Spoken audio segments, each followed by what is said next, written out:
Ya biasanya mereka kan milihnya cerita ke aku nih ya, cerita ke aku jadi kalau udah, ya mungkin aku bisa ngasih solusi. Kadang Mhm. kalau nggak bisa ya aku diam aja, yang penting aku bilang, Mhm. "Ya aku mung kalau nggak bisa ngasih solusi ke kamu, mungkin aku bisa jadi pendengar aja, biar Mhm. kamu juga lebih seneng, hati kamu tuh bisa lebih luang banget gitu loh, Betul jadinya tuh betul. nggak berat gitu kehidupan Tapi kamu." kalau, mereka cerita ke kamu, terus kamu cerita ke siapa dong? Kan kan dengerin cerita orang tuh Iya lumayan sih, capek iya ya, bener. menyerap energi, jujur itu emang nyerap energi. Karena, sebagai psikolog yang pernah aku temui juga, aku pernah menemui psikolog, yang habis praktek itu ada 4 klien, apa 3 klien di hari itu, wah itu langsung cuapek banget gitu. Jadi memang masuk ke mobil itu pengennya nangis apa teriak gitu, mengeluarkan Iya emosinya tuh dia bener, kadang jedek gitu, ngerasa gitu. heeh, kayak ada deg gitu loh, madeg gitu. Nah, habisnya energinya habis, begitu sampai, mobil atau pulang, itu udah nggak ada energi sama sekali. Jadi Udah kayak lemes banget udah ya. heeh, udah lemas. Jadi settingan di rumah tuh settingan manusia biasa kalau seprofesional psikolog aja segitunya. Lah kalau Nadifa sendiri gimana dong? Kalau ada Kalau aku kan emang gimana ya, dulu kan pernah pengalaman juga cerita ke orang-orang karena itu Kak, pas ada masalah gitu mhm kan. mhm. Cuman makin dewasa itu mau cerita ke orang tuh rasanya nggak mau ah, takut kesebar Takut gitu. Jadi kesebar. lebih milih kadang buat diary Oh, sendiri oke, gitu, nanti good. kita luapin di diary Heeh, sendiri, itu kan bagus lebih bagus enak bagus. juga gitu. Iya, bagus. Secara tertulis kan kita nanti bisa ngeluapin semua masalah kita itu di situ gitu, Mhm secara mhm. aman, cuma Mhm.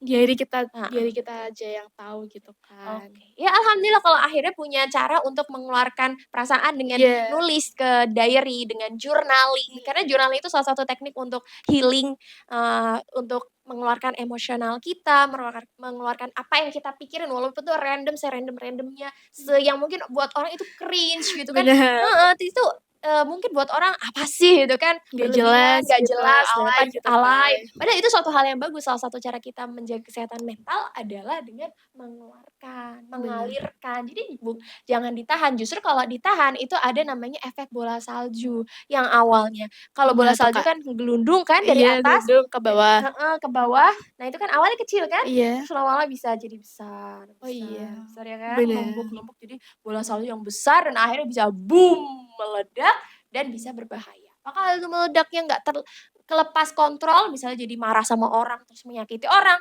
atau marah ke diri sendiri jadi Iya menyakiti bener diri sih. sendiri, atau malah jadi nggak sadar bahwa dia teriak-teriak di mana atau jadi, frustrasi berlebihan gitu. Karena memang di usia-usia remaja ini usia-usia rentan terhadap, depresi Bener. dengan gangguan kesehatan mental tuh usia-usia yang rentan. Kenapa? Soalnya di usia remaja itu pertumbuhannya lagi signifikan banget, dari emosional, fisik, Mhm. termasuk dari hormon-hormonnya lagi berkembang pesat, kemudian lingkungan. Iya Jadi itu sangat ada banyak mempengaruhi banget perubahan ya. betul, ada banyak perubahan yang terjadi di masa remaja sehingga ada banyak adaptasi yang harus dilakukan di usia remaja. Dan kalau dia nggak bisa adaptasi, maka siap-siap dan jangan kaget kalau ada frustrasi. Frustrasi itu kayak, ya tidak sesuai dengan apa yang diharapkan, kemudian ada hal-hal yang mengganggu mental, sosial, dan lain sebagainya gitu. Karena orang yang disebut orang yang sehat mental Iya, itu bukan orang yang nggak pernah ada masalah.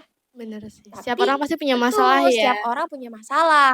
Orang sekaya apapun punya masalah, orang nikmat apapun hidupnya pasti ada masalah, karena namanya hidup kan. Iya, Tapi bukan berarti dia nggak ada masalah orang sehat mental. Orang sehat mental itu adalah orang yang bisa menghadapi permasalahannya, bisa mencari solusi, beradaptasi, kemudian sejahtera secara fisik, mental, ekonomi, sosial, jiwa, itu menurut WHO.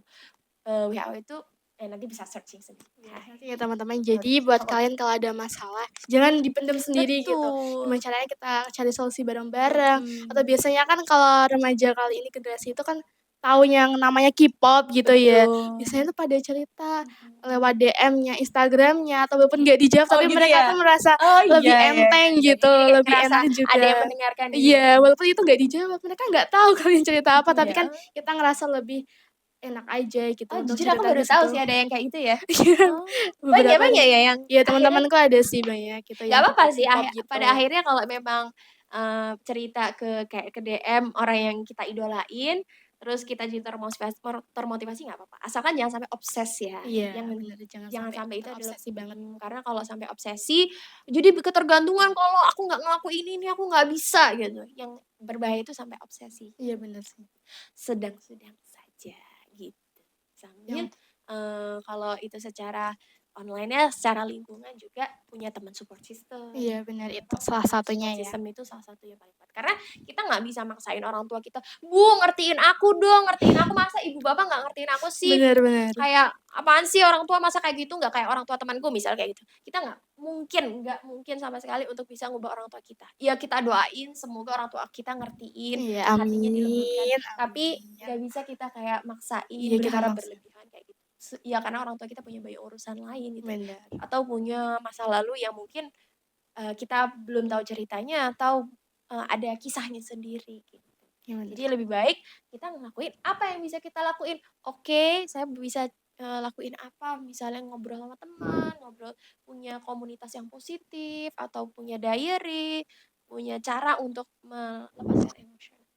Karena orang yang nanti kalau efek bola salju tadi, kalau itu dibiarkan terus, Iya. nanti bisa jadi meledak di suatu hari, bisa jadi penyakit psikis, mental, Wow. depresi, Ngeri berarti ya, frustrasi Kak, ya? heeh, bisa ngeri, atau nggak bisa kontrol emosi, akhirnya nanti ujung-ujungnya harus masuk ke rumah sakit untuk, kejiwaannya dicek. Iya. Karena aku punya banyak temen yang mohon izin untuk tenang, untuk bisa tenang, bisa ngontrol emosi aja harus minum obat. Banyak terjadi. Itu kan salah satu trigger-triggernya adalah tidak Iya. menyelesaikan permasalahan-permasalahan kecil Masalahan. itu. Nah, kalau udah konsumsi obat itu bisa bertahun-tahun.